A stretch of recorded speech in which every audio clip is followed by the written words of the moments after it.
నమస్తే, welcome to reflection news. నేను శర్మ. విజయ్కి షాక్, పోటీ చేయకముందే ఓటమి. ఎందుకు జరిగింది?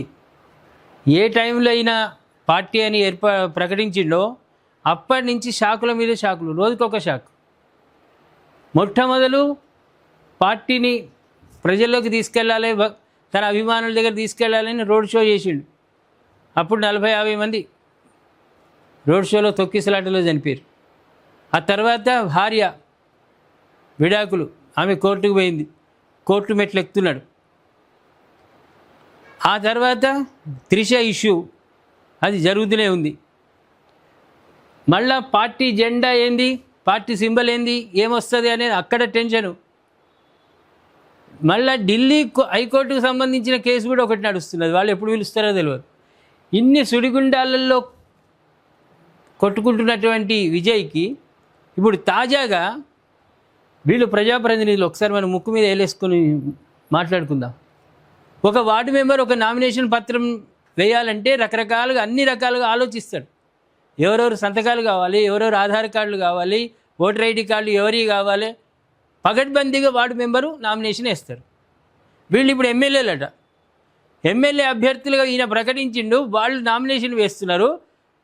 ఎలక్షన్ ఆఫీసర్ ఇచ్చిన రూల్స్కు విరుద్ధంగా నామినేషన్ వేసిండు, రిజెక్ట్ అయిపోయింది. వీళ్ళు ప్రజాప్రతినిధులు అందామా మనం? వీళ్ళు పరిపాలన చేస్తారా? ఒక్కసారి టీవీకే అధినేత విజయ్కి ఎన్నికల ముందు ఊహించని షాక్ తగిలింది. ఎడప్పాడి నియోజకవర్గం నుంచి టీవీకే తరఫున బరిలోకి దిగుతున్న అభ్యర్థి దాఖలు చేసిన నామినేషన్ పత్రాన్ని ఎన్నికల కమిషన్ తిరస్కరించింది. ఎందుకు? దీంతో ఎన్నికల్లో పోటీ చేయకముందే టీవీకే ఒక స్థానాన్ని కోల్పోవలసి వచ్చింది. ఎడప్పాడి నియోజకవర్గంలో నాటకీయ పరిణామాలు చోటు చేసుకున్నాయి. ఈ నాటకం కాదు, తెలిసి తెలియని మిడిమిడి జ్ఞానంతో ఇవి.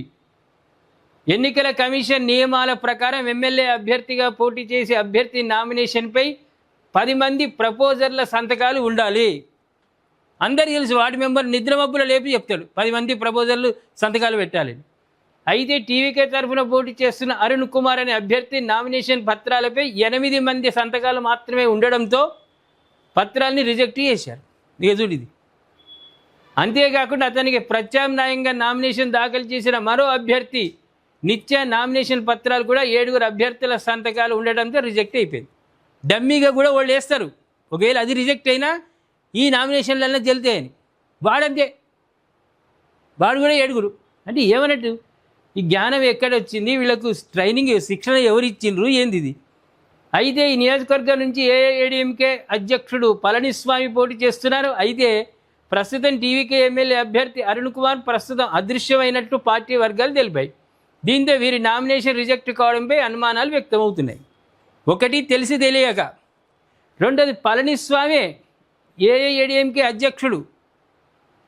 పళనిస్వామి ముఖ్యమంత్రి గతంలో, ఆయన నియోజకవర్గం ఇది, అక్కడ పోటీ చేస్తున్నాడంటే కావాలని డబ్బులకు కక్కుర్తిపడి నామినేషన్ పత్రాల మీద 10 మంది ఉండాల్సిన ప్రపోజర్స్ 7 ఓడి 8 చేసిండ్రు, అంతే కదా. మళ్ళీ ఈయన అదృశ్యమైందట. ఎవరైతే నామినేషన్ వేసిండో రిజెక్ట్ అయిందో వాడు మాయమైపోయాడు. అంటే ఏదో ప్యాకేజీకి వాడు అమ్ముడు పోయాడు. ఇది కూడా ఒక రకంగా విజయ్కి నష్టమే. ఇట్లా ఎన్ని నియోజకవర్గాల్లో ఉన్నారో ప్యాకేజీలకు లొంగేటోళ్ళు. అంటే దెబ్బ మీద దెబ్బలు తగులుతూ నిత్యము ఎలక్షన్ రిజల్ట్ వచ్చేదాకా ఇవే దెబ్బలు ఈయనకి. ప్రజలు కూడా సినీ రంగంలో ఎండితెర మీద నటించి వీరత్వం చూపించుకుంటూ, దాతృత్వాన్ని చూపించుకుంటూ, ప్రజలకు డబ్బులు వంచుతున్నట్లు, ఏదో కష్టపడుతున్నట్టు నటిస్తే సరిపోదు. నిజ జీవితంలో నటిస్తాడా, లేకుంటే ప్రజలకు నిజమైన సేవ చేస్తాడా అని ఊహించుకుంటున్నారు ప్రజలు కూడా. అంత గుడ్డిగా వేస్తలేరు.